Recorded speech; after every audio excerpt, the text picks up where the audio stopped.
UK, where I'm actually born and brought up from, in Dubai, and we have another exclusive and a very dear and, shall we say, an artistic individual and an eloquent, shall we say, individual, and somebody who plays in a very official role and a major part in the constituency of the United Kingdom. Today I like to go direct to Priti Patel, Member of Parliament, MP, and working always out of her constituency to bring, shall we say, home the facts to you and you to Parliament, and now in Dubai, the UAE. Welcome, Priti, to the HKSX show. Thanks very much. It's great to be here. How are you? Really good. I'm enjoying Dubai. I love Dubai. I've been coming to Dubai for over 10 years. So I'm familiar with Dubai. I've seen it expand, through the good times and bad times. And it's just brilliant now to come back to Dubai and see Dubai prospering again. We call it the testing times as opposed to the bad times. I think that's probably fair, actually. That really is. Bad times are gone. That's the way to look at it. We have to look forward. Life's full of tests. Up and down, world economies, bad, good, all goes in its stride, would you say? I think that's really true. That is absolutely the case. Life it's like a roller coaster, really, Absolutely. Good days, bad days, some days are rockier than others, and that's just a reality that everybody faces. It's just not a smooth ocean where you can just, flow, or should you go with the flow? Enjoying Dubai, your interaction with Dubai, government, official, personal. Tell us about it. How are you finding it? Yeah, so I have a history with Dubai anyway. As I said, I've been coming for over 10 years, which is great. So I've seen all sorts of development. I'm here really in a professional capacity. There is the Gulf Food Fair that's taking place Absolutely. right now. An incredible show, I have to say. The range of global products, global companies that are there is just absolutely Catering phenomenal. industry. Exactly. And suppliers, people that manufacture and produce goods as well. And of course, we've got a tremendous contingency from the United Kingdom. So, the British flag is being flown once again at the Gulf Food Show, and that's brilliant. That really is. Some brilliant British brands, some great British products ranging from jam to cheese to tea. Some of the things that we Breakfast, really... lunch, dinner. And biscuits as well. Okay. We're very good in the United Kingdom at consuming biscuits with our tea. So it's just Without great. doubt. Well, it's just great to see, our products being consumed around the world. But importantly, the fair being here in Dubai, it's not just about consumption in the UAE, it's about the market to access. So it's about all the vendors, the suppliers, the distributors that come to the show, and where next in the world they're going to take British products as well. So Dubai has been a great showcase for Britain. Dubai has always been a great showcase for the Western world and for the UK especially as well, with all products, whether it was from real estate or brands, and now, fortunately this food carnival as well. It always has built those bridges. It has a variety of multicultural platform as well. I usually call it the mini UK, as it would, with the equal opportunities and much that goes on with, being the, shall we say, emblem ambassadors of the GCC overall. How would you... I completely agree, and I think what I would say is I personally feel this, having sort of been a regular visitor for 10 years hence now, is that actually there's a commonality between our two countries, and cultural ties as well as historic ties. Absolutely. And that fusion, I think, is so evident. It really is. As a Brit, and you'll know yourself, as a Brit being here, living here, working here, you sense that. We've got a huge expat community here as well. Yes, professional individuals adding value day in, day out to various international companies. They are all international, but actually importantly adding value to Dubai's progress, Dubai's future, and Dubai's economy as well. And that is very significant. So we bring our professionalism, we bring our skills, all for the betterment of Dubai basically, and the UAE and the GCC, and that's really important. Being a representative from the UK and speaking so strongly on behalf of the UK, and I've always said this, and I've always valued the offerings that Dubai's had, the securities that Dubai's had, and overall, and you can tell with the personal lifestyles. I mean, if you look at our, the crime rate over here, literally zero. Sure. There is nothing like that. We slightly face with threats in other part of the world. Yeah. Even in a gen, we're bringing up our children. We have concerns with trading. There's concerns basically everywhere. But the UAE, Dubai has overall obviously always proven itself, went through its, shall we say, they called it the economical crisis. I've always called it the testing phase, but I always call it positive, enlightenment, because if you can gain and prosper from that, Yes. which is what Dubai has done. Expo Dubai 2020 speaks volumes for itself, although I said in the past that we would host Dubai Expo 2020 even before that, there was any signs of it being hosted. But it's the positivity in your market research. What would you have to say to the UK residents, I mean, we know from personal experiences, you're coming here for the past 10 years as well. What would your message be to all those international businesses from the UK in building these bridges, the efforts that you're making, the Prime Minister of London has made by its visits as well, and what would your message be to them that come? Is it safe? Is it secure? Is it the part of the world that we should be trading in? And, you know, from experiences, people have had their doubts. Doubts, I would say, because of people's actions and not government's actions. And not, you know, it's got nothing to do with government to government. Securities, trade, pledges have always been in place. But your actual views are very important because you actually live it day to day. You're faced with the hardcore, you know, agendas, and they're always on your list to come out here. Hence why you're out here, again, building those bridges. Yeah, I mean, I'm very proactive in my view, I really am. And that's because I'm an internationalist. I'm a big internationalist, and I always have been. And I have to say, I think, you know, coming from an Asian background, you know, we are global citizens in this day and age, and that's not a bad thing. We should be proud of that. We really should. The one thing that disturbs me a bit, and I've seen this over the last decade plus actually, is I think there's a degree of misunderstanding and a misperception about the GCC and about this part of the world. Absolutely. And Brits as well should put their hands up. They don't understand. They simply don't understand the cultural melting pot that is the GCC, that are the Gulf states. They are very diverse. You know, 2 hours from India. That's part of the reason why I'm here as well. Absolutely. You know, I have a role on Indian affairs, but actually it's a very attractive location. Dubai, the UAE, has a history of trade, as we know. It's been a pioneering nation when it comes to trade and doing business. Let's not forget as well, one of the outstanding features of the UAE and Dubai as well is leadership. Look at the outstanding leadership that has led the vision, displayed the vision that we see around us, you know, while we sit here. And I think that has not been fully understood, dare I say it, through the lens of Western European eyes. And as a, you know, I'm progressive, I'm an internationalist, I understand it. I've worked in business before I became a member of Parliament as well, so I've been a frequent passenger coming through this part of the world, going further eastwards to Asia as well, doing business. So that vibrant culture is here. I think there's something more though than vibrancy, and this is what draws me back to this part of the world and why I have such an affinity and love for this part of the world. I think it's our values, our common and shared values. Culture, civilization, exactly. The whole, it's all there. It's history, all there, exactly that. Asia, and this being the central location, and of course shall we say, the passing phase to commute, it's there as well. I agree with you. You said about, you know, hands up for the UK and Brits overall. Where do you think that hands up? Where do you think we go wrong as British subjects? We've all gone through our struggles and strives, and we're ardently, you know, working hard to build these bridges all over with positive media right now. And that's what the HKZ shows about. It's positive publicity, it's positive relations, it's positive, shall we say, building bonds and bridges. Where do you think that we need to highlight, or where do you think that we can make this a mellifluous journey?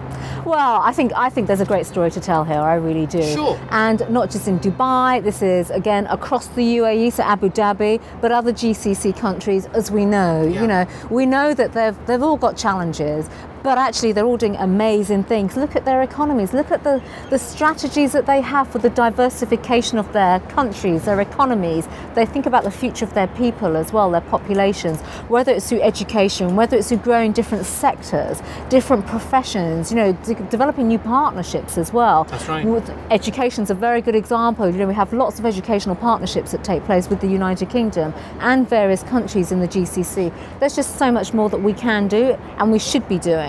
But actually, I say this as a Brit, hands up, I'm not responsible for doing this, but I think there is something called the British disease out there, where we are always, you know, finger pointing or doing others down. And quite frankly, we should walk away from that. We really should. And actually, we should stop doing that, because where support is needed, we should always be there. And in my view, and I personally feel this, as far as I'm concerned, we should always put out the hand of friendship. You extend the hand of that friendship during difficult times as well, and you stay with your friends when they are having difficult and challenging times too. And quite frankly, we as human beings and individuals, we all have challenges in life, but so do economies and so do countries too, and so do cultures. And when there are difficult cultural things taking place, look at the Middle East right now, you know, look at the uncertainty, the extent of uncertainty, look at the Arab Spring where we are post-Arab Spring as well. Absolutely. We should still be there, putting out the hand of friendship and actually giving out the assurances that are required while countries are going through some quite turbulent times. It's a great statement. Disease, finger pointing, turbulent times, and basically leadership roles. Priti puts it in a nutshell. It goes on a global scale. The world today, as we say, is a global village. We're not out here to finger point. We're not out here to promote diseases. We're out here, like Priti rightly said, that we all actively play a positive role. We are in positions which we should be utilizing to build these bridges. Of course, the UAE, Dubai, and the UK have had past ties and always will have ties, and commonly with other parts of the world as well. But yes, we're quick to jump to conclusions. We're quick to jump on hypothetical modes without any statistics, without any factual background, without any reasonable ground to say blah, blah, blah, blah, blah. Correct, Priti, or not? Yeah, I think, we should never prejudge. And that's the one thing that I think we all, not necessarily as individuals, but our institutions do that a lot, don't they? Media organisations do that frequently as well. Absolutely. Without understanding the full depth, the full facts, even the cultural background as well. And again, I think particularly in this part of the world, we know things are complex. Things are not actually as black and white. Dubai is a good illustration of that. The economy of Dubai is successful, not just because of one particular approach, although that approach has been down to vision and leadership, but actually it's because of the labour and the efforts of everybody. Right. And that is a collective effort from so many nationalities. We could even begin to reel them off, because this is such a melting pot of cultures and communities and nationalities, and that should be celebrated. We should not be putting forward preconceived ideas or views at all. We should celebrate that diversity. That's right, because obviously unsounded arguments are unsounded arguments. At the end of the day, is the vision of His Highness Sheikh Mohammed bin Rashid Al Maktoum. It was a vision which is actively being put into process and put into practice, results which we see. And that's what gives you that inspiration, like world historical leaders have done. And then obviously It's not done on its own. Exactly. It's about teamwork. It's about individuals, representatives, ambassadors, MPs, parliaments, everybody in that position who should actively, like you said, be joining that vision and promoting it and joining other hands, and to those most probably who are not so fortunate, or take that message out right to them, correct? I think that's absolutely right. And it it's really humanity, is. though, isn't and it? It's how we work together and support each other. I use the analogy of putting out the hand of friendship very, very deliberately, That's because I just think, in Western culture and particularly, sometimes that hand of friendship can be somewhat fickle. 1 minute is there, the other minute it is not there. And I say this actually not so much as a member of parliament, but actually just as a normal human being of Asian origin. Yeah. We are culturally brought up to stick together. You are there through thick and thin, for your friends, for your family, for those that have supported you as well, your mentors, your peers, etc., through the really rough times as well as the good times, and you never walk away. And actually, I'd like to see more of that approach taken by Western countries in particular.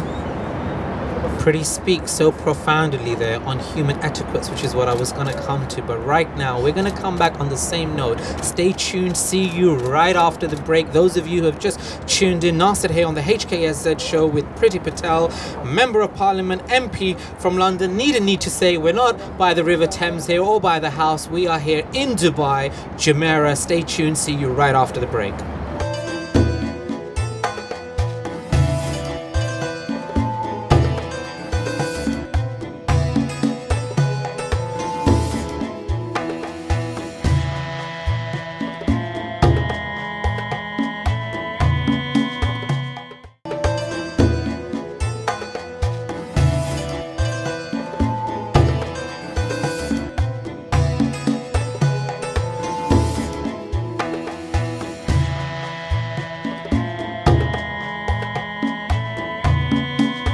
Welcome back, guys, after the break. Nasir here, HKSZ show, Priti Patel, Member of Parliament, United Kingdom, here in Dubai, interacting with you guys, uniting the world industries, we say, and she's doing it rightly for us, and on an official trip as well. We thank you for actually being with us, but I'm going to continue from where we left off.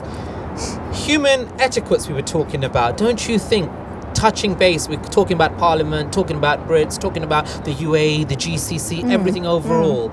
Everybody behind it are humans. We're human portals. We're people at the end of the day, yeah. We feel, we cry, we sense, we understand not to understand. We understand and we do actively something about it. It's a message for humans and everybody who's most probably emotionally or tired or not tired, or most probably will get criticized for it anyway, but no worries, we're always ready for it.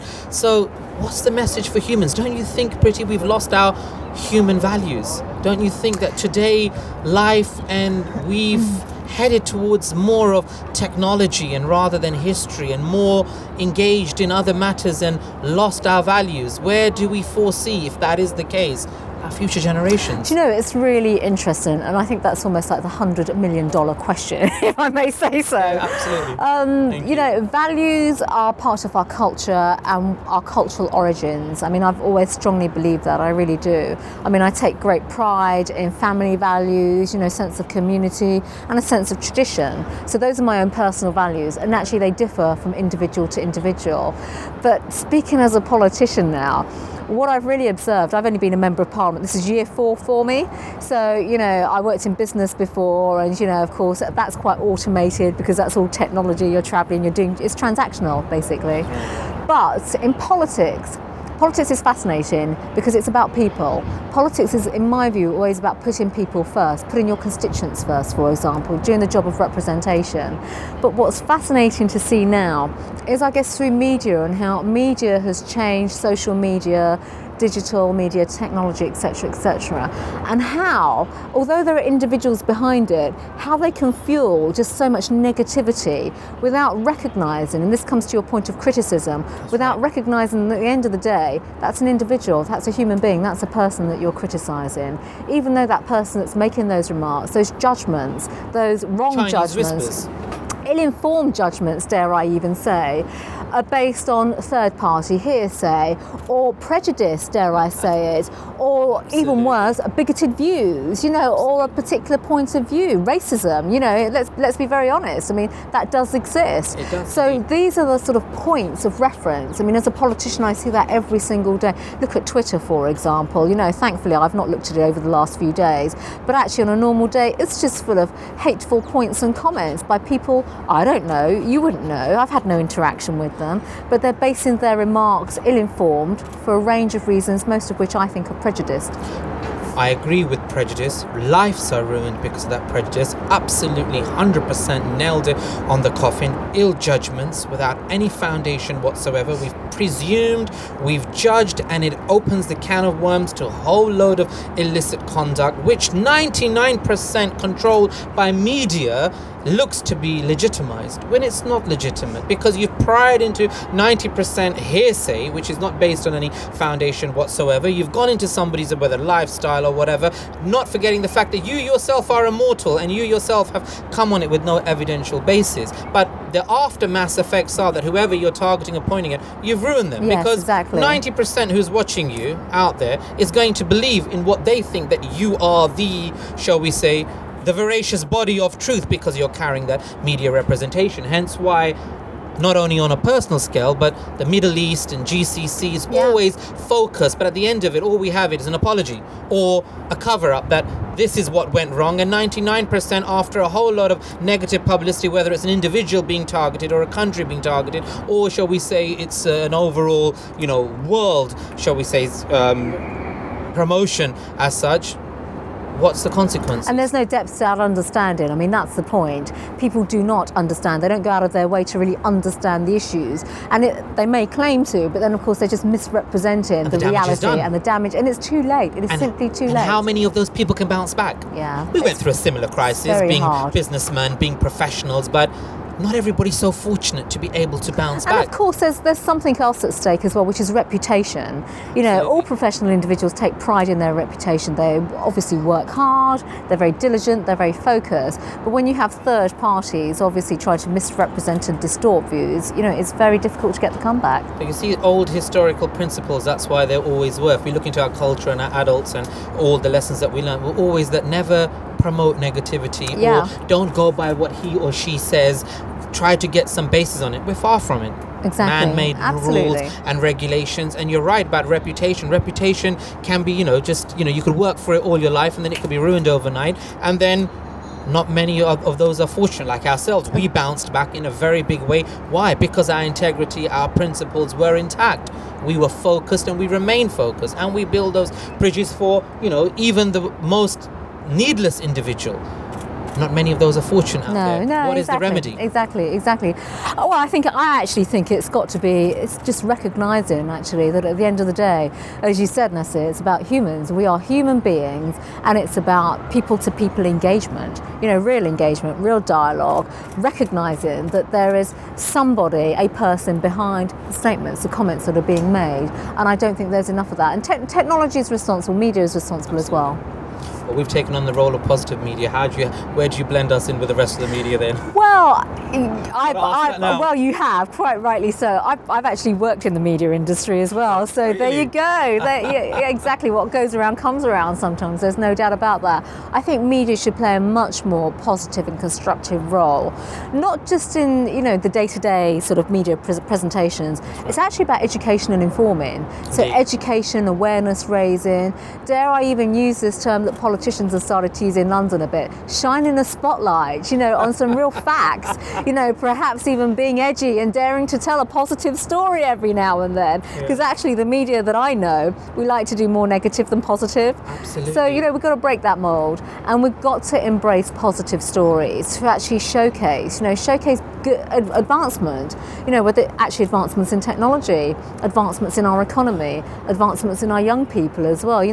Dubai, the UAE is a very good example. In fact, the GCC it's very young. The population is very young. It's dynamic. It's actually well educated. I don't think everybody knows that. I've worked in other GCC states, so I know exactly how highly educated young people are. And actually, I know where they go to be educated as well around the world. They're big internationalists too. We need to share more of that and showcase that more as well. Because quite frankly, I have to say, I think in Western Europe, there are very, very negative views and thoughts about this part of the world. Absolutely. And that is based on ignorance, and that is based on a lack of understanding. It's all about negative publicity, as we say, but people fear the uneducated, or shall we say, not those so privileged or not those so learned, think of it as totally, it may be God knows what it is, and that's become because of media.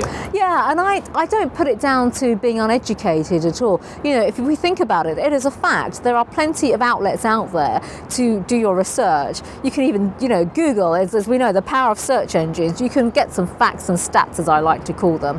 But the reality is people choose not to. They'd rather go with the sort of sloppy headline that sort of distorts the view or, puts the country in a very negative spotlight. And that's where the damage is done, and that is not acceptable. So ignorance is not an excuse. I don't think it is. It really isn't. Not when we are global citizens, not when we live in a highly, highly international world, which is only going to get more competitive, more international, more diverse as well. We should embrace diversity. One of the things that I'm highly, highly intolerant of is prejudice to diversity, bigotry and racism, because quite frankly, we are living in a very, very multicultural world, and we should embrace that. Global village, ambassadors, prejudice, negativity, all concepts not really touched upon by media. It's about financial gain. Bottom line, it's about numbers, it's about ratings, and we'll go to arm's length for those ratings, regardless of what we're doing to the other party, regardless if it has any factual basis behind it. Here we have Priti Patel. What can it be more positive than having it from a professional whose experience cannot also be undermined? The word prejudice is something that I've actually lived and born and brought up with and have seen, and I have condemned it, fought it, throughout my life. And you know what I got at the end of it when I won? Regardless of all the falseness and unspuriousness and a handful of them at the end of the day, where it initially stemmed from. Sorry. Yes, an apology. Sorry. And even to get that, you go through a process. Yes, exactly that. We went through a process where we had to literally say, that's all we want. Yes. We don't want a financial gain. Yes, yeah. Was a self-made leader from before, made it from nothing. We'll do it again. Confidence in oneself. But the example is that's where you learn. You do not become negative from that. We've resulted that into more positiveness, hence why Priti and His Highness, and we have royal family and members and celebrities and all walks of life, the message of unity, because regardless of color, creed, race or religion, it's a global village. We're global ambassadors, we're global citizens, and we're here to promote the message of harmony, whether it comes through trade, whether it comes through international tourism, whether it comes through our own businesses. It's a message that give others what you would like for yourself. treat others how you would like yourself to be Exactly. treated. And doesn't matter how advanced we're getting, we're actually now seeking that way of life, really, because the cry of humanity is love.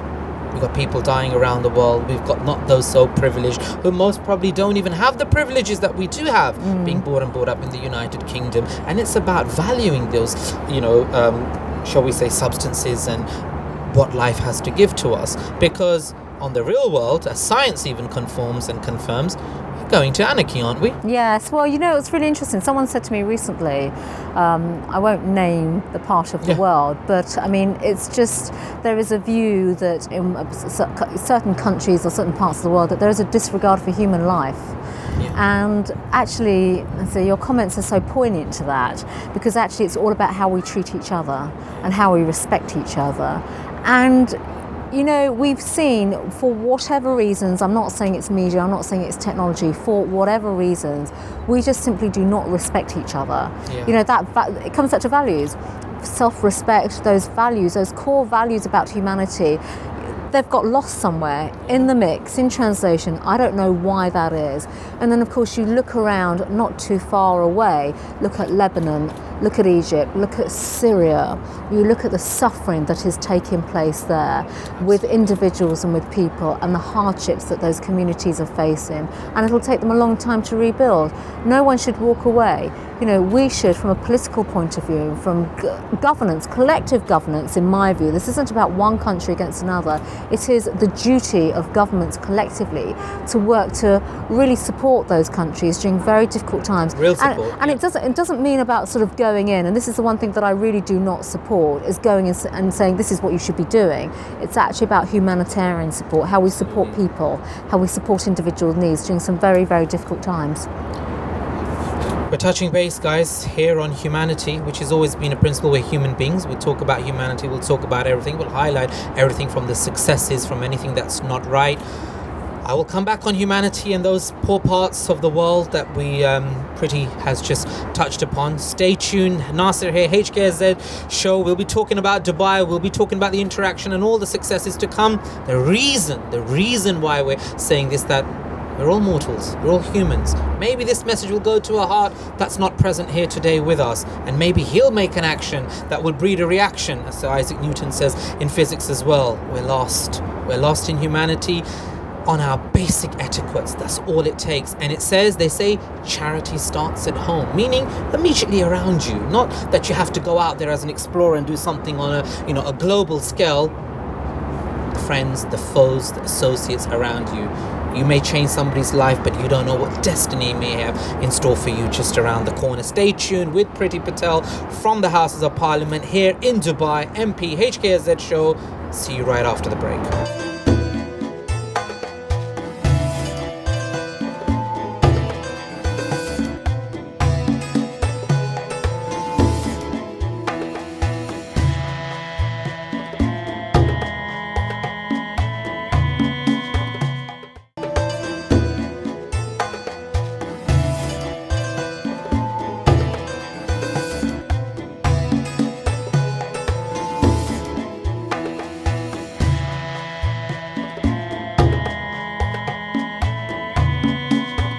Welcome back after the break. We were talking about, with Priti here, about humanity and principles that are lost. And she was touching on Egypt and Syria and the catastrophes that have happened.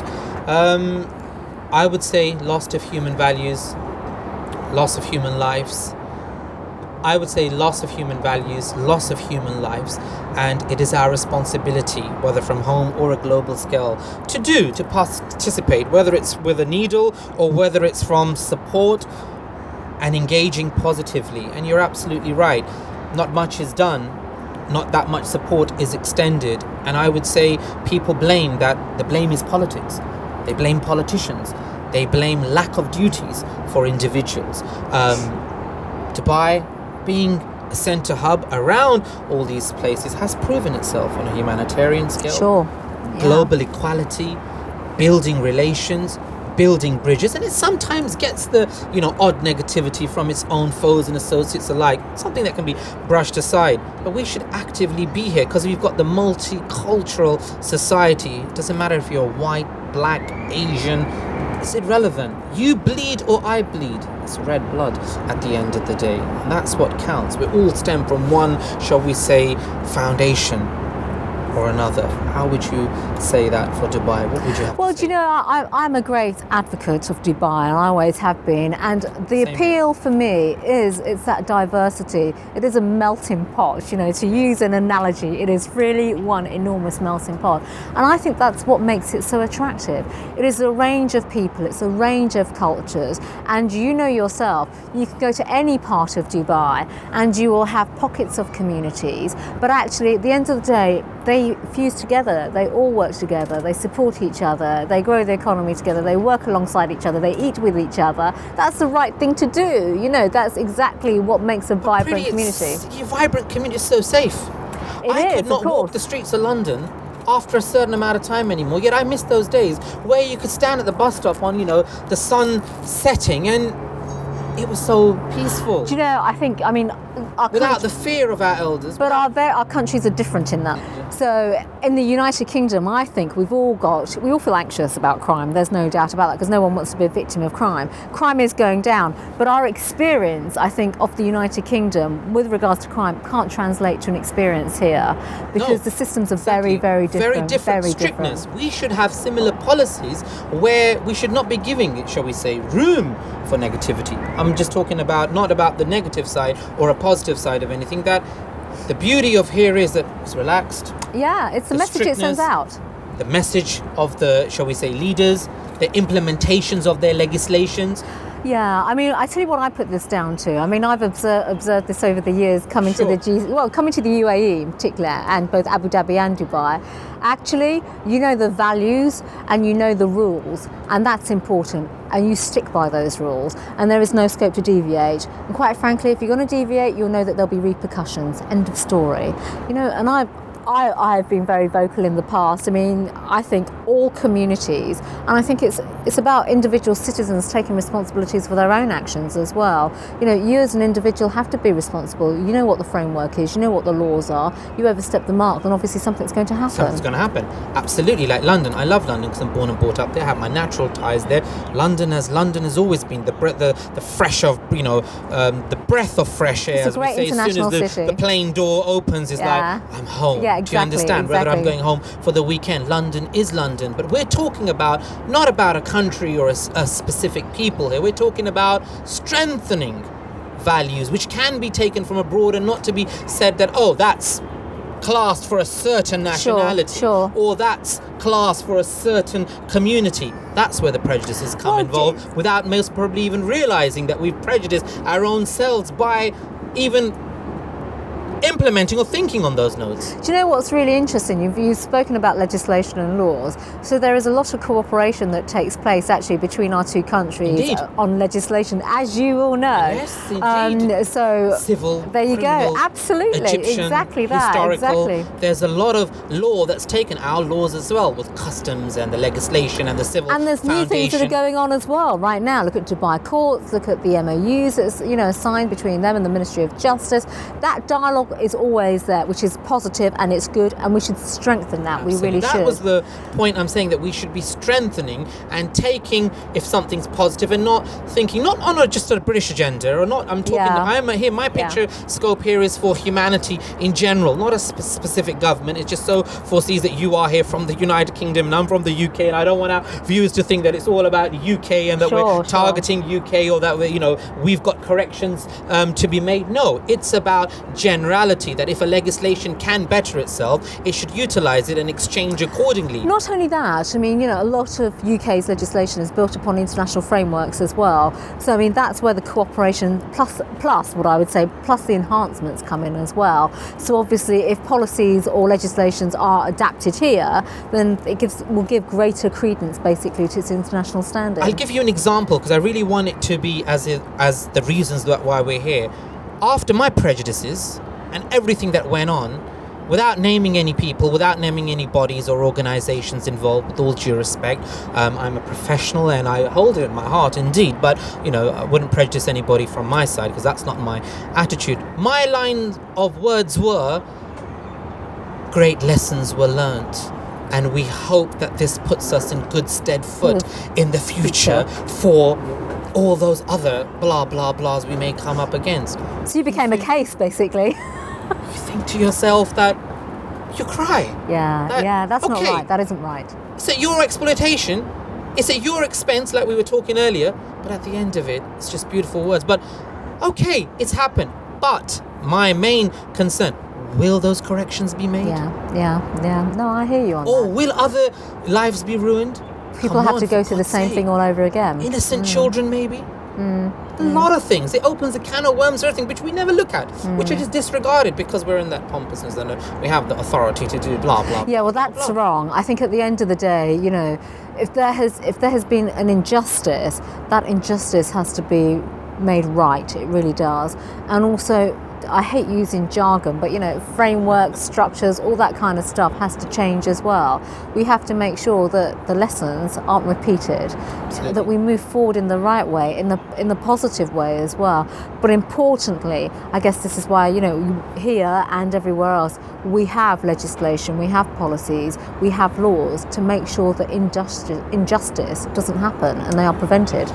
Indeed, legislations and the meaning of laws and the meanings of such implementations and the meanings of such agendas and the interpretations and translations in the hands of the right people without any labels, indeed, they do wonders, because they are, in layman's terms, going back to old school, it's for a betterment of society. It's for a betterment of human life. It's about peace of a community, which obviously we've mixed with technology.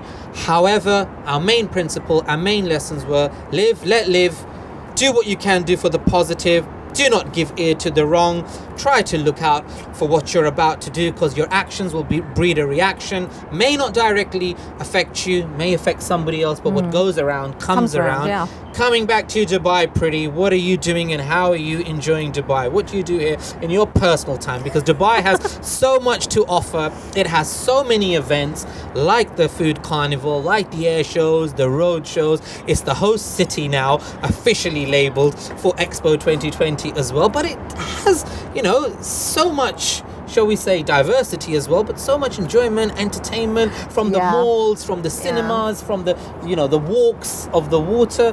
Elaborate. So let me declare my interest now. I've been coming here for over a decade, and I have been coming with my family on holidays as well. And I'm very proud of that. I really am. We've got lots of friends here. So for us, Dubai is almost like coming to a second home. And I'm very proud to say that. I really am. I really am. So when we come here on holiday, you know, I've got a young child. So we do all the child-friendly things that Dubai enables us to do that, quite frankly, you may not be able to do back in the UK. I was just going to say that. So because children matter in this country, right. and actually, you know, family matters, and as a result, it's very child friendly and it's hugely family friendly, which is why we love it so much. We really do.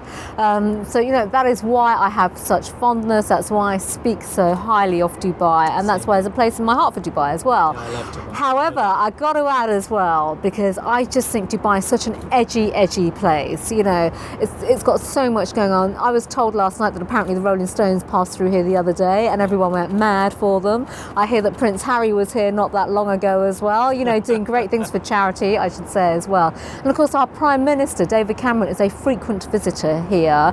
You know, he feels very strongly about trade, doing business, and something very, very important, which we haven't really captured, deepening the relationship between our two countries. Absolutely. That is incredibly important, because without that depth, you're not going to have the ability to really understand what matters here to the future of Dubai.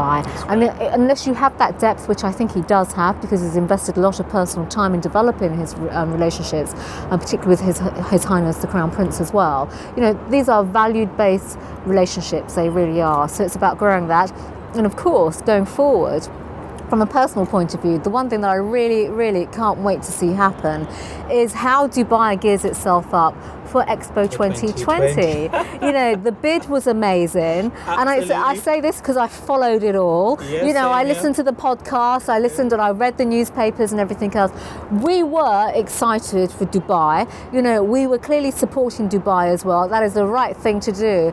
And we wish Dubai every single ounce of success going forward. We really do. And I want to to come back again and again and again yep. to see it all shape up. I really do. Well, you got to join me on the weekly. You'll become a platinum. Who do you fly by? You can guess. Yeah, I don't need to say without the promotions. British Airways, right? I'm an Emirates diehard fan. I strictly fly Emirates, there's no doubt about that, regardless. I'd say it's just the hospitality and the warmth that I get, not for any other reasons whatsoever. But you're absolutely right. There is actually so much that can be strengthened, and it's about strengthening, shall we say, the international relationship here. And I don't foresee any negativity in that. I can actually harmoniously see that happening. I see that it's flourishing, it's already on its way, and I really touch upon your base of Dubai Expo 2020. Yes, it's again another responsibility, but I daily pray and for the long health, wealth and success of our leaders behind it and the visions behind it, because they are the ones who will be able to deliver. Because you can have faith and trust obviously in the Almighty, but when somebody's delivered and is working so hard to deliver, I don't foresee that anything will stop that from happening, unless any unforeseen, but very rare. I can't see that personally happening. And at the same time, with the way Dubai's trends are, with the way I'd say you see over 240 nationalities. I was speaking with the Brigadier of Police, and I've been invited to come round to do an air transport program as Very well. good. And to go on the, do you know that the ladies here, the police ladies, are so privileged. They drive Ferraris. Really? They drive There you go, you learn something new every day. I so did what not do know you that. drive as an MP? Just my standard A-class Mercedes. So there you go, around the constituency. Here I was, I was at the roadshow, and I was shocked, when I was interviewing and talking to them, and they said, "Oh, we drive." I said, "Well, you have, where we live in a class where we are told that the feminine agenda is not that so high profile. We're shaking my arm with giving you the shall I say, drive." That's the term I'd use for that is full-on female empowerment. That's just outstanding. It really is, and that's how it should be. That's exactly. There you go. See, that's why I touched it. Because it comes back to respect for these great ladies doing a professional job. I was actually speaking with a doctor, a female. I didn't know. I thought it was just, and I was wanting to actually, without, again, names, I wanted to interview the president. And I was like, the president. And he was saying to me, no, the chief executive, my chief executive. And I thought maybe the chief executive knows more than the president. I said, okay, I'll interview her. No problem, I'll do that as well. And I found out it was the president's wife. There you go. And I said, I gave a prime example from that as well. And obviously you as a female representative as well. Do you face any sort of, shall I say, holdbacks in your career, in your field, whether professional or personal? I worked in business before I became a member of Parliament, and I had a very privileged, I say privilege in that loose term, I worked hard to achieve the status that I did and to work for many organisations that I worked for. But that is just through sheer hard work. And as far as I'm concerned, nothing will hold me back.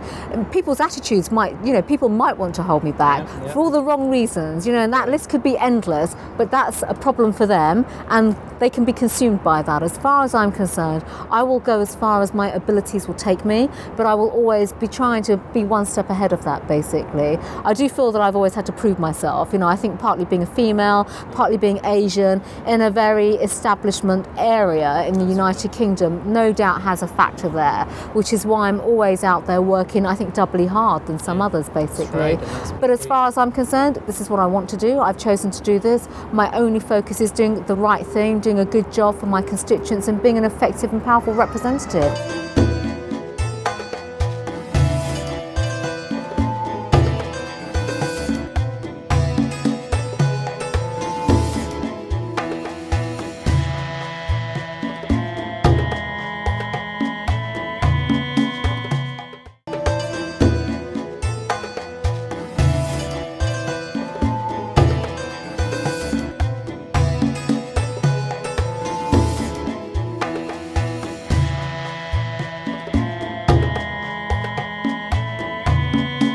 Well, let me tell you, from personal experience and a motto as well, and never take no for an answer. Don't let anybody hold you back. If you know you're out there to get it and achieve it, just carry on going. Okay, we all love it that we get the respect and we get the understanding and we get the appreciation, but sometimes it just doesn't happen. But it happens in its time.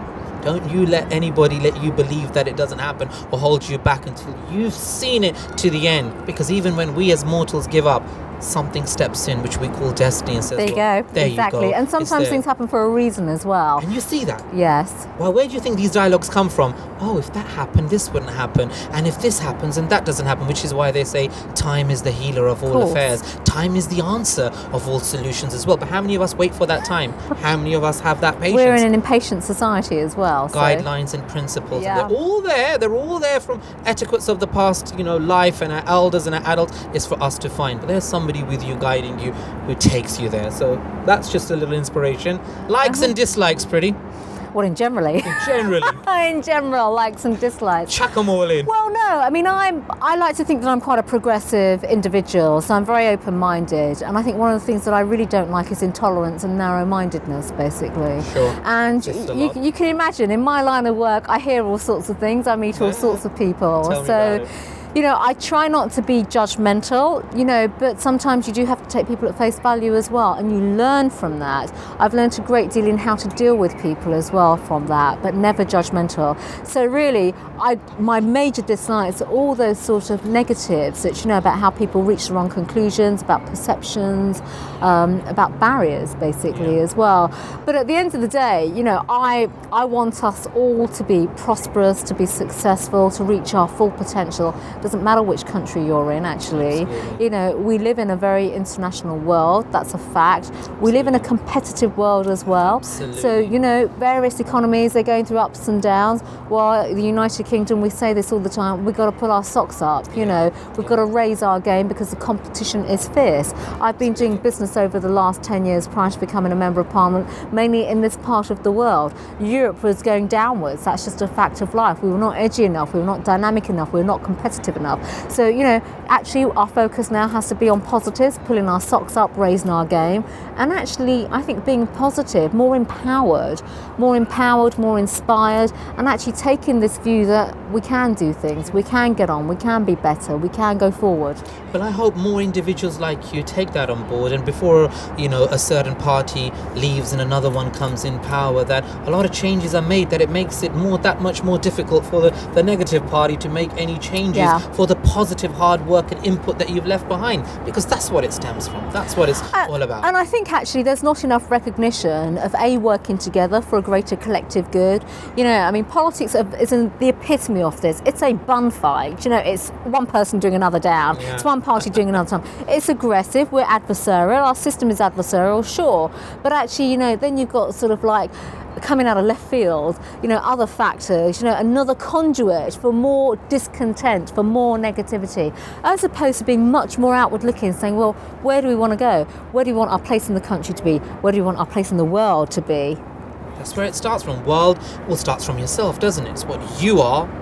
Society, whether it's politics or whatever you are as a professional mode. Like Sir William Shakespeare says, the world is a theatre. We are just the artists. Exactly. And if we don't play or fulfill that role, it won't be long before somebody else comes and replaces you. You're never always, shall we say, a celebrity. Coming to the celebrity point, for me, you are a celebrity for representing the Asian community, for representing the British politics, for representing Dubai, for being on the HKSZ show, and for being a female and being so strong. Well, that's my personal views. But however, when you look in the mirror, how do you feel? Priti Patel, Member of Parliament? No, I don't Priti actually. Patel as Priti.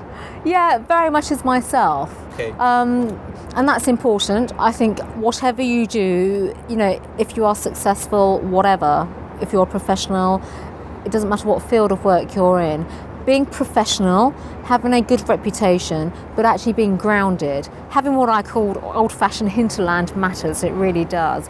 I'm not one of these that has an overrated view of myself. I don't understand any of that, I really don't, and it's not a world that I wish to enter into at all. So being grounded, I think, is important. At the end of the day, as my husband says to me, actually, you're a mother first and a wife, that comes first, everything else comes afterwards. And this comes back to we are human beings. Just at first I was a daughter, then I was the mother, then I was the wife. Just take it one step, put a reverse gear there. But I agree with you. You can imagine actually what my husband does say, what you are now, first and foremost. But at the end of the day, those are my responsibilities. Yeah. My family responsibilities come first, they really do. And I think that's important. I've seen others, in public life that put themselves first and everything else comes afterwards. to us. And, I just think that's wrong. See, there you go. Playing the role as a mother, playing the role as a wife, has played the role, of course, as a daughter and as a professional. And now as a tourist, or should we say professional, here in Dubai? Oh, I'm here. I'm giving a speech tonight. So, so on that basis, I'm here doing the day job, which is great to do. I mean, tonight I'll be speaking in relation to the Gulf Food Fair, so at an awards ceremony. So that's great, celebrating positive contributions. British businesses, British companies will be there, but also, and this really does interest me, in additional to the additional fact of British companies, Indian companies will be there as well, with British heritage, but actually businesses that do trade with Britain and British Indian companies as well. I have a role with the Prime Minister. I'm his India diaspora champion. I'm of Indian origin. I'm very proud of my roots and my heritage, and I will never run away from that. And really, again, it comes back to that connectivity, deepening relationships between our countries, and so trade is part of that, as well as the diplomatic side and the political side as well. Absolutely. So for me, it's fusing the two together. Any message you would like to give to the viewers about yourself, about any message, and about the HKSZ show? How did you find your interaction here? What do you think of our vision? What do you think of our positive media? What's your overall views? Well, really, I'm just going to sum it up. For me, it's a great privilege, so thank you for having me on the programme today. It's great that such positive medium outlets are here. We need that. I'd say go further, perhaps. There are other countries in the GCC. Indeed, we are. Particularly that could do with that positive, shining the spotlight. I know those countries as well. I've worked in some of them too. We need more of this. We need more positive engagement, interaction, more ambassadors, more people speaking with enthusiasm for what goes on here, the showcasing the hard work, the vision, and what I call in particular inspirational leadership. The one thing I would say about the UAE in Dubai is, in my view, it's been defined for a generation by inspirational leadership. Do you think I'm doing the job right? I think you're doing a brilliant job. You really, really are. And I can see you're going to take it much further. So, Indeed. Good luck. Best wishes in your endeavours with your too. support and all my other professionals, associates, dignitaries, celebrities, and all those out there, my whole heart goes out to everybody and my viewers and all the emails that I already get from Facebook and everywhere else. We love you at all times. Unfortunately, Priti, we come to the end of the show. We have to say goodbye. We could interact here all evening and I could go on and on and on and on. Any message to the viewers before I say a warm goodbye to them? Well, it's been great to be here. It really has. A real pleasure. I actually look forward to coming back. So hopefully I'll be back soon. And, best wishes to everybody. And I look forward really to just seeing Dubai just grow from strength to strength. So it's been great to be here. Thank you very much indeed. What I'll try to do is I'll try to, get an interaction with you in London, at the House, at Parliament. Come to Parliament. We'll come to Parliament. We'll, bring over, shall we say, we'll try to get over the Prime Minister. We'll try to get over all the dignitaries over in the UK and show them the new trend, the new style, the new approach to Dubai, the UAE, United Arab Emirates. We love you all. Take care, guys. Stay tuned. Any messages, Nasir at hksz.tv. You can info at hksz.tv or Facebook at hksz.tv. And of course, a huge thanks to all our associated satellite broadcasters. Stay tuned. We'll be back with more episodes, more individuals, more, shall we say, loved ones of yours. But if you have anything you'd like to say, send it to us and we'll highlight it. And once again, this program is not about negativity for anybody. It's all positive. So if there is negative media trying to, pinpoint anything that we said, we're not interested. Take care. Stay tuned. God bless.